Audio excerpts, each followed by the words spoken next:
মোবাইলের মাধ্যমে ইন্টারনেট ব্যবহার করার সময় যদি ইন্টারনেট স্লো কাজ করে তাহলে আমরা প্রত্যেকে চেষ্টা করি বিভিন্ন সেটিংস মোবাইলে অ্যাপ্লাই করে ইন্টারনেট স্পিড বাড়ানোর। কিন্তু আপনার মোবাইলটি যদি স্লো কাজ করে সব সময়, তাহলে কোনোভাবেই কিন্তু মোবাইলের ইন্টারনেট স্পিড বাড়ানো সম্ভব না।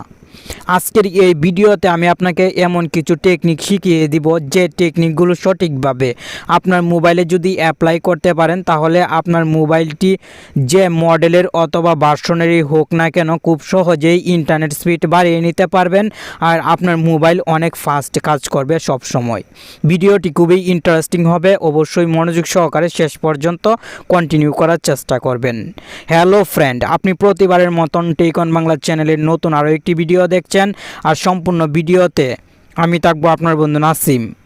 প্রথমে আপনার মোবাইলে একটি অ্যাপ ইনস্টল করতে হবে, যে অ্যাপটির রেটিং পয়েন্ট 4.7, মানে 5 রেটিং পয়েন্টের মধ্যে 4.7 এই রেটিং পয়েন্ট নিয়ে অ্যাপটি গুগল প্লে স্টোরে আছে। কিপ ক্লিন এই অ্যাপটিকে ইনস্টল করতে হবে। রেটিং পয়েন্ট আপনি এখানে দেখে নিতে পারেন। অ্যাপটি খুবই ভালো কাজ করে, অবশ্যই আপনার মোবাইলে ইনস্টল করে নেবেন এবং ওপেন বাটনে ক্লিক করবেন। অ্যাপটি ওপেন করার সঙ্গে সঙ্গে আপনার মোবাইলের কিছু অ্যালাউ দেওয়ার প্রয়োজন হবে, প্রত্যেকটি অ্যালাউ দিয়ে দিবেন। আমি অনেক দিন যাবৎ অ্যাপটি ব্যবহার করছি, তাই এখানে কোনো অ্যালাউ দেওয়ার প্রয়োজন হচ্ছে না। অ্যালাউগুলো দেওয়া হয়ে গেলে অ্যাপটির হোম পেজে আপনি এরকম কিছু অপশন দেখতে পাবেন। এখানে ডিলেটের একটি আইকন দেখতে পাচ্ছেন এবং নিচে ক্লিন আপ লেখা, আপনি এই লেখাতে ক্লিক করবেন, মানে ডিলেটের আইকনে ক্লিক করবেন। সঙ্গে সঙ্গে আপনার মোবাইলের প্রত্যেকটি অ্যাপস, ফাইল, এক কথায় আপনার মোবাইল স্ক্যানিং হবে। স্ক্যানিং হওয়ার পর রেজাল্ট চলে আসবে। আপনি যদি নিচের দিকে লক্ষ্য করেন তাহলে দেখতে পাবেন আমার মোবাইলে কয় জিবি জাঙ্ক ফাইল আছে শো হচ্ছে, প্রায় 5 জিবি জাঙ্ক ফাইল। আমার মোবাইলটি স্লো হওয়ার জন্য কিন্তু এই জাঙ্ক ফাইলগুলোই যথেষ্ট। এখান থেকে ক্লিনে ক্লিক করে দিতে হবে এবং জাঙ্ক ফাইলগুলো ডিলিট করে দিতে হবে। এই কাজটি অবশ্যই আপনি কিছুদিন পর পর করবেন। অ্যাড আসলে ক্লোজে ক্লিক করে দিবেন। অলরেডি জাঙ্ক ফাইলগুলো ডিলিট হয়ে গেছে, এখানে লেখা শো হচ্ছে ক্লিনড। এখন আপনি সম্পূর্ণ ব্যাকে চলে আসবেন এবং মোবাইলের সেটিংসে চলে যাবেন।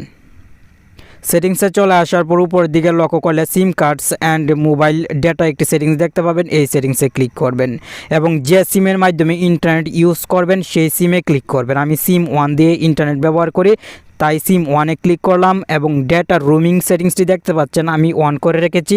আপনিও এই সেটিংসটি অন করে দিবেন যদি অফ অবস্থায় থাকে। এখন নিচের দিক থেকে অ্যাক্সেস পয়েন্ট নেমে ক্লিক করবেন এবং এখান থেকে 2 ডটে ক্লিক করবেন। প্লাস আইকনের পাশেই কিন্তু 2 ডট দেখতে পাচ্ছেন। রিসেট অ্যাক্সেস পয়েন্টস একটি সেটিংস দেখতে পাচ্ছেন, এই সেটিংসে ক্লিক করে নিচের দিক থেকে রিসেট অ্যাক্সেস পয়েন্টসে ক্লিক করে দিবেন। সঙ্গে সঙ্গে আপনার মোবাইলের সেটিং রিসেট হয়ে যাবে এবং আপনার মোবাইলের ইন্টারনেট স্পিড আশা করি এখন থেকে অনেক ভালো পাবেন। রকেটের গতিতে ইন্টারনেট ব্যবহার করতে পারবেন। আজকের ভিডিওতে আমি চেষ্টা করলাম কিভাবে একটি মোবাইলের ইন্টারনেট স্পিড বৃদ্ধি করা যায়, A to Z আপনার সঙ্গে শেয়ার করা।